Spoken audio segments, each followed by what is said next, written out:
On a commencé à produire un film pour des racines et des ailes qui va durer 2 heures, qui s'appelle Mon village, du Languedoc à la Provence, et qui va comporter 4 histoires d'amoureux de village et qui se battent au quotidien pour sortir les villages de l'oubli, les sauver, les restaurer, les faire rayonner. Les faire rayonner, c'est ce que s'emploie à réaliser tout au long de l'année Luminagora. Mettre en valeur les patrimoines, mais aussi les terroirs, avec ses itinéraires lumineux. Lumière du Gard, Magistral Provence et dernièrement Héros du patrimoine. C'est ce qui a séduit l'équipe de Troisième Œil Productions, la société qui réalise pour France 3 les reportages de l'émission Des Racines et des Et Ailes. puis on a une grosse histoire à Gordes qui est la construction d'un spectacle monumental, son et lumière, par l'association Luminagora.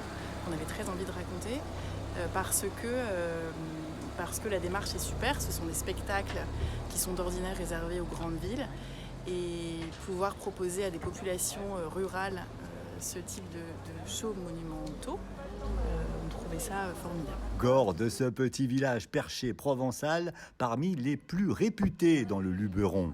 3000 habitants, son château et sa façade sur laquelle sera projeté le son et lumière. Jérôme à la caméra et Marco au son, il équipe de micro Cathy, la guide conférencière de Gordes. Elle sera le fil rouge avec Luminagora du reportage pour partir à la découverte du village et de ses alentours.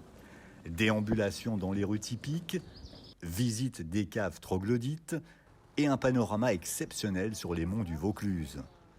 Ce reportage sera l'occasion de découvrir aussi le vallon au milieu duquel se niche l'abbaye cistercienne de Senanque.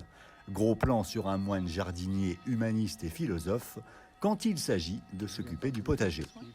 Côté technique, son, images statiques ou drone, caméra embarquée, voire hélicoptère pour les prises de vue aériennes, chères à l'émission. Rendez-vous en octobre pour découvrir cette émission sur France 3.